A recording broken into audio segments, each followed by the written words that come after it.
როცა სიყვარულს დაიწყებ, საკუთარი თავის სიყვარულს, ის შეიძლება რომ გავრცელდეს. ის თავისთავად იწყებს გავრცელებას. არაფრის გაკეთება არ არის საჭირო იმისთვის, რომ ის გავრცელო. ის უნდა დაფუძნდეს შენში, გიყვარდეს შენი თავი და დააკვირდი. ეს მედიტაცია პირველი მოთხოვნილებაა, გიყვარდეს თავი და შემდეგ დაკვირვება. თუ შენ იწყებ დაკვირვებას, ისე რომ არ გიყვარს შენი თავი, შეიძლება მოგინდეს თვითმკვლელობა. ბევრს სულიერებაში მყოფს. უნდება ეს, იმიტომ რომ პირველს არ აქცევენ ყურადღებას, ისე გადადიან მეორეზე. 3D სოკრატე, შეიცან თავი შენი. 4D ბუდა, გიყვარდეს თავი შენი. და აქ ბუდა უფრო ღრმა, იმიტომ რომ თუ არ გიყვარს შენი თავი, ვერ შეიცნობ მას. სიყვარული ფუძეა, შეცნობა შემდეგი ნაბიჯი. სიყვარული ეს სწორი უნარია თავის შემეცნების. გაიმეორეთ ეს აფორიზმად ყოველ დღე, ყოველ დილით. გიყვარდეს საკუთარი თავი, ეს არის პირველი და შემდეგი არის დაკვირვება. ამას ასე არავინ ამბობს. პირველ ადგილას დაკვირვებას აყენებენ. ყველა სულიერ სწავლებაში ასეა. პირველი არის გიყვარდეს საკუთარი თავი. შეცნობაში შეყავთ ისევ ხალხი, ვითომ სულიერებით. თუ არ გიყვარს შენი თავი, ვერ შეხვდები შენს თავს პირისპირ და ვერ შეიცნობ. და თვითონ დაკვირვება შეიძლება გახდეს გზა იმისკენ, რომ გაურბოდე საკუთარ თავს. გიყვარდეს თავი და დააკვირდი დღეს, ხვალ, ყოველთვის. სიყვარულის ენერგიით შეივსე. გიყვარდეს შენი სხეული, გიყვარდეს შენი ტვინი, გიყვარდეს მთელი შენი მექანიზმი, ორგანიზმი. სიყვარულში მოიაზრება ის, რომ გიყვარდეს ისეთი, როგორიც არის. არ ეცადო ჩახშობას. ჩვენ ვახშობთ რაღაცას, როცა გვძულს. ჩვენ ვახშობთ, როცა რაღაცის წინააღმდეგ ვართ. ჩახშობით ვერ შეძლებ დაკვირვებას. შენ თუ არ გიყვარს შენი თავი, ვერ შეხედავ შენ თავს თვალებში, ვერ შეხედავ შენ სახეს და ვერ ჩაიხედავ შენს რეალობაში. დაკვირვება ეს მედიტაციაა. დააკვირდი, იყავი გაცნობიერებული. არ გააგრძელო ფუნქციონირება როგორც რობოტმა. ასე ცხოვრობს ადამიანთა უმრავლესობა. ადამიანები ცხოვრობენ გაუცნობიერებლად. არ აცნობიერებენ, რას ლაპარაკობენ, რას აკეთებენ. არ არიან დამკვირვებლები. კითხაობენ ისე, რომ ვერაფერს ხედავენ. მათ არ აქვთ არავითარი შინაგანი ხედვა. შინაგანი ხედვა ჩნდება ღრმა დაკვირვებულობისაგან. შეგიძლია დაინახო დახუჭული თვალებით. ახლა შენ არაფერს არ ხედავ. გახელილითაც. შემკითხაობ, დასკვნას აკეთებ. პროექცირებას აკეთებს. შენი ტვინი ყოველთვის აკეთებს პროექცირებას. პროექცირებას თავის თავს. შენი ტვინი ყოველთვის ერევა რეალობაში. აძლევს მას ფორმას, ფერმს, რომელიც მას არ ეკუთვნის. შენი ტვინი არასდროს გაძლევს საშუალებას, რომ დაინახო ის, რაც არის. ის გაძლევს საშუალებას დაინახო ის, რაც უნდა რომ დაინახო. მედიტაცია ნიშნავს გადადო ტვინი გვერდზე, რომ არ შეერიოს რეალობას და დაინახო ნივთები ისეთი, როგორიც არის. რატომ ერევა საერთოდ ტვინი? იმიტომ რომ ტვინს ქმნის საზოგადოება. ეს არის საზოგადოების აგენტი, იმპლანტირებული შენში და ის არ გემსახურება შენ. გახსოვდეს, ეს ტვინი შენია და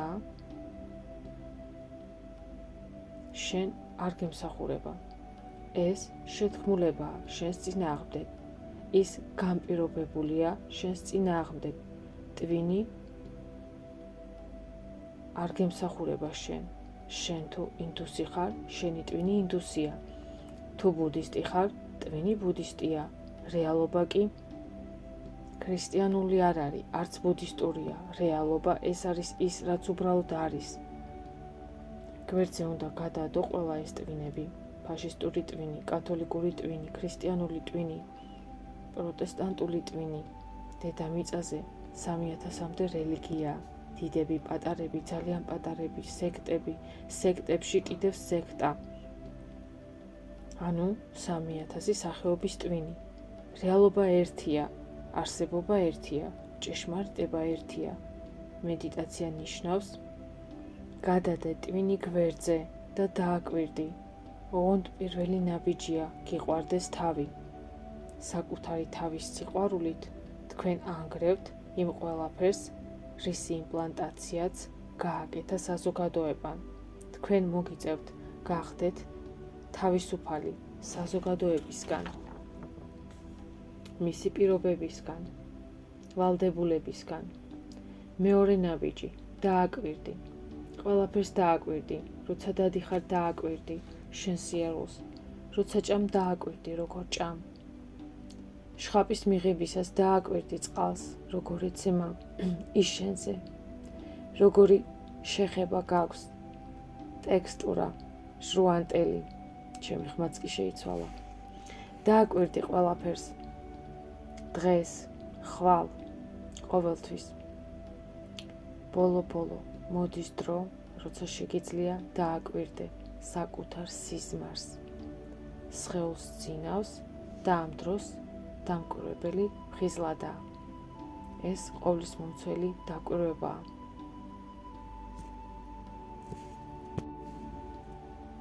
სხეულს სჭირდება მოსვენება, ცნობიერს არ სჭირდება ზილი. შენი ცნობიერება არის სიფხიზლე, ეს მისი ბუნებაა. სხეული იღლება, იმიტომ რომ ის გრავიტაციის კანონს ემორჩილება. ის მიირთმევს დაბალ ვიბრაციებს, იკვეთება ადამიანებთან. გრავიტაცია გიქმნის დაღლილობას. ფიზიკურად დგომა დამღლელია, ჯდომა დამღლელია. როცა წევხარ ზურგზე ჰორიზონტალურად, მაშინ განიცდის სხეული დასვენებას, იმიტომ რომ სინქრონში ხარ გრავიტაციასთან. როცა დგახარ ვერტიკალურად, ამ კანონის წინააღმდეგ მიდიხარ. სისხლი ადის თავში, კანონის წინააღმდეგ. გულმა უნდა ამოტუმბოს მთელი ძალით, თუმცა ცნობიერის მოქმედება არ ემორჩილება გრავიტაციის კანონს, იმიტომ რომ ის არ არის. დროის არ იღლება, გრავიტაციას არ აქვს უფლება ცნობიერებაზე. მას არ აქვს წონა. ის სხვა კანონით მოქმედებს, რომელსაც ქვია გრაცია, ან სხვანაირად ლევიტაცია. გრავიტაცია ნიშნავს მიზიდულობას ქვევით, ლევიტაცია ნიშნავს მიზიდულობას მაღლა. სხეული ყოველთვის მიიწევს დაბლა, ამიტომ ბოლო-ბოლო მოგიწევს დაწოლა. და შენი სხეულის ატომები სინამდვილეში დაისვენებენ მხოლოდ საფლავში. სული ლივლივებს ზევით და ზევით, იმის მიხედვით, თუ როგორ ხდები უფრო დამკვირვებელი, იწყება ფრთების ზრდა და მაშინ მთელი ზეცა შენია. ადამიანი ეს არის შეხედრა მიწისა და ცის, სხეულის და სულის. თუ შენ არ ზრუნავს შენს თავზე, შენ ვერ იქნები ალტრუისტი. შენ თუ არ ზრუნავს შენს თავზე, ვერ იზრუნებ სხვაზე. გახსოვდეს, მხოლოდ ღრმად ზრუნველი საკუთარ თავზე ადამიანი შეძლებს იზრუნოს სხვაზე. ამას უნდა გაგება. ეს ჩანს როგორც პარადოქსი. რაში გამოიხატება საკუთარ თავზე ზრუნა? პირველი, ცენტრირებული უნდა იყო საკუთარ თავში. მეორე, ყოველთვის მოიძიე საკუთარი ნეტარება. თუ ცენტრირებული ხარ საკუთარ თავში, შენ იზრუნებ შენს თავზე. ყველაფერში, რასაც აკეთებ, შეგიძლია წახვიდე და ემსახურო ხალხს. ოღონდ ამას გააკეთებ, იმიტომ რომ ნეტარება ამითი, იმიტომ რომ გიყვარს ამის გაკეთება. ამის კეთებით შენს თავს გრძნობ ბედნიერებად და ნეტარად. და ამის კეთებით შენ გრძნობ შენს თავს შენ არასრულებ არანაირ ვალდებულებებს, შენ არ ემსახურები არანაირ კაცობრიობას, შენ არ ხარ დიდებული, წამებული, შენ არ ხარ მსხვერპლი. ეს ტერმინები არაფერს არ ნიშნავს, შენ უბრალოდ რჩები ბედნიერი. შენებურად ეს გაძლევს კარგ გრძნობას. მიდიხარ საავადმყოფოში და ემსახურები ავადმყოფებს, მიდიხარ ღარიბებთან და ემსახურები მათ. ოღონდ შენ ეს გიყვარს, ამით შენ იზრდები გულის სიღრმეში, შენ გრძნობ ნეტარებას და ბედნიერი ხარ იმით, რასაც აკეთებ.